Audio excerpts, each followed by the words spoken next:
నమస్తే, welcome to our channel. మన గత జగన్మోహన్ రెడ్డి గారి వైఎస్ఆర్సీపీ పరిపాలనలో చూడండి 10 లక్షల కోట్లు అప్పు చేసి వెళ్ళాడు కదా. ఇది కాకుండా మళ్ళీ బకాయిలు వేర పెట్టిపోయినాడు. ఆయన నవరత్నాలు ఏదైతే ఉందో తన ఓటు బ్యాంకు కోసం ఏర్పరచుకున్నటువంటి నవరత్నాలను అది కూడా పూర్తిగా చెల్లించకుండా బకాయిలు పెట్టిపోయాడు. గత 7 నెలల్లో ఆరోగ్యశ్రీ, ధాన్యం బకాయిలు, ఫీజు రీఎంబర్స్మెంట్ లాంటి జగన్ ప్రభుత్వ బకాయిలు 22,000 కోట్లను కూటమి ప్రభుత్వం చెల్లించింది. జగన్ పెట్టిన బకాయిల వివరాలు ఈ విధంగా ఉన్నాయంట చూడండి. డిగ్రీ ఫీజు రియంబర్స్మెంట్ బకాయిలు 2,832 కోట్లు, ఫీజు రియంబర్స్మెంట్ బకాయిలు 450 కోట్లు, చిక్కీలు కోడిగుడ్లు 256 కోట్లు, వసతి దీవెన 989 కోట్లు. అన్ని ఇంకా బకాయిలే ఉన్నాయి కదా జగన్ అన్న. నేను బటన్ నొక్కినా అని చెప్పావే, మరి నువ్వు నొక్కిన బటన్ ఎక్కడ పోయింది? కనీసం చిక్కీలు ఆ కోడిగుడ్లు తిన్నటువంటి ఆ బకాయిలు కూడా కట్టకుండా రాష్ట్రాన్ని ఖజానాను కొల్లగొట్టి సర్వనాశనం చేసి ఇప్పుడు 11 సీట్లు ఇస్తే ప్రతిపక్ష హోదా కూడా లేకుండా ఎక్కడో విహారయాత్రకి వెళ్ళాడు.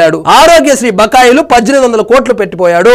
ధాన్యం బకాయిలు కనీసము రైతుల దగ్గర సేకరించినటువంటి ధాన్యానికి కూడా డబ్బులు కట్టే పరిస్థితి లేక 1600 కోట్ల రూపాయలు పెండింగ్ పెట్టిపోయారు మన జగన్మోహన్ రెడ్డి గారు. దాన్ని కూటమి ప్రభుత్వము ఇప్పుడు చెల్లిస్తా ఉంది. ఉద్యోగులకు బకాయిలు 20,000 కోట్లు. కేవలము ఉద్యోగస్తులకు ఈయన పెట్టిపోయినటువంటి ఆ అరియర్స్ లేదా ఈ టీఏలు డిఏలు దానికి సంబంధించినటువంటి బకాయిలే 20,000 కోట్ల రూపాయలు పెట్టిపోయాడు. ఇరిగేషన్ కాంట్రాక్టర్లకు బకాయిలు 19,000 కోట్లు. కాంట్రాక్టర్ కు బిల్లు చెల్లించినటువంటి పాపాన పోలేదు. అందుకే మొన్న ఎప్పుడో పులివెందులకు పోయినప్పుడు ఇంటి మీద దాడికి కూడా వెళ్లారు ఈ కాంట్రాక్టర్లు. గృహ నిర్మాణం కోసం బకాయిలు 7,800 కోట్లు, ఉపాధి హామీ బకాయిలు 2,100 కోట్లు. వీటిలో కొన్నింటికి కేంద్ర ప్రభుత్వం ఆల్రెడీ చెల్లించినప్పటికీ ఆ డబ్బులు కూడా ఖజానాలో వేసుకుని నవరత్నాల కోసం బటన్లు నొక్కేశాడు. ఇలా మొత్తం జగన్ ప్రభుత్వం పెట్టిన బకాయిలు అక్షరాల 1,40,000 కోట్లు ఉన్నవి. ఈ స్థాయిలో గత ఏ ప్రభుత్వము బకాయిలు పెట్టలేదు.